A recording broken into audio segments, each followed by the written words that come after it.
Hi, my name is Dyandria. I'm the president and founder of Children at Risk Incorporated. It's a 501c3 not-for-profit organization.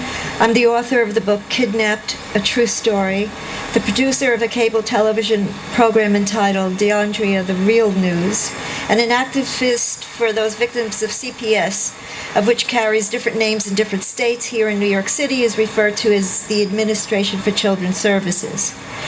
It wasn't until 1997 that I learned that the government is actually taking children for profit, and not only in New York City, not only across the entire US of A, but virtually all over the world.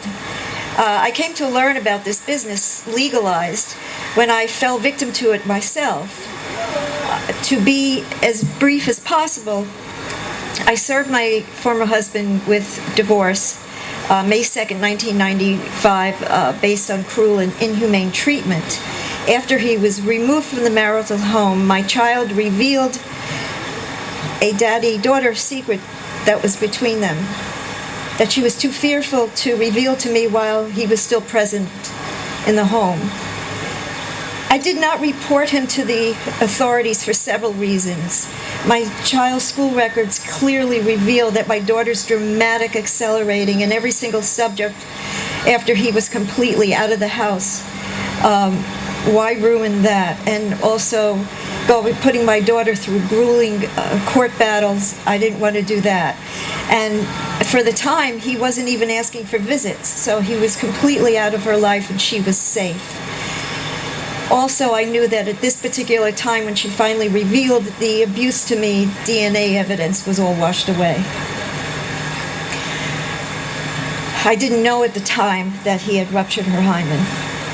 Now, as time passed, he changed his mind. He decided he wanted custody of her because I had my daughter at the age of 6 enrolled in ballet, gymnastics, piano, tennis, private French classes, swim, track, church choir, church plays, and more. With him gaining custody, she would cost him virtually nothing. As for one, he would cut out all of her extracurricular activities. Secondly, he's living with his paramour, and she was paying the rent. So she would also, a wealthy woman, she would also support my daughter. So he went from not wanting custody to wanting custody. Now, I take my daughter to Bellevue Hospital for psychiatric assistance in order to help her cope with the abuse, since the judges were ordering that he had a right to visit her in spite of any evidence. We also have a photograph of him caught masturbating in bed with my daughter, and the negatives. So at Bellevue Hospital, they found the rupture to her hymen. On March 7th, 1997, my apartment door was broken down and my child was taken away from me. They said I failed to protect my daughter. Yet he was served with divorce 2 years prior in 1995. He wasn't even living there. I thought they were making a mistake. I didn't realize that the city of New York protects detective dads who rape their children. They put her in state custody so she couldn't testify against him for 5 years. Then, without a custody trial, they gave him custody. I haven't seen my daughter since she was 11, and she's now 20.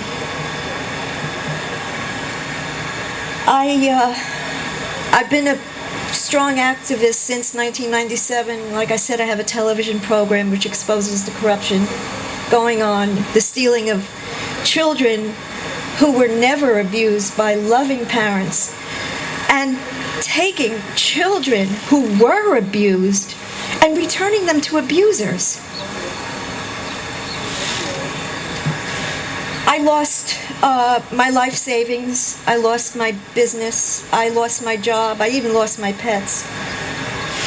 And they put me in jail for 3 years in Rikers Island as a civil inmate. I don't have any record. I was a hidden political prisoner. And thank God to the New York Daily News and a brave reporter, they put my story in full page on a Sunday. And that embarrassed the whole system, and I got out of jail. If it wasn't for them, I'd still be in jail.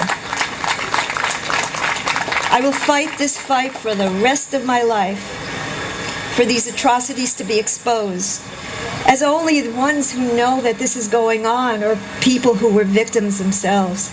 The average public doesn't believe this could possibly happen. The media has been ordered to not expose, so it's our job. We must expose. Thank you.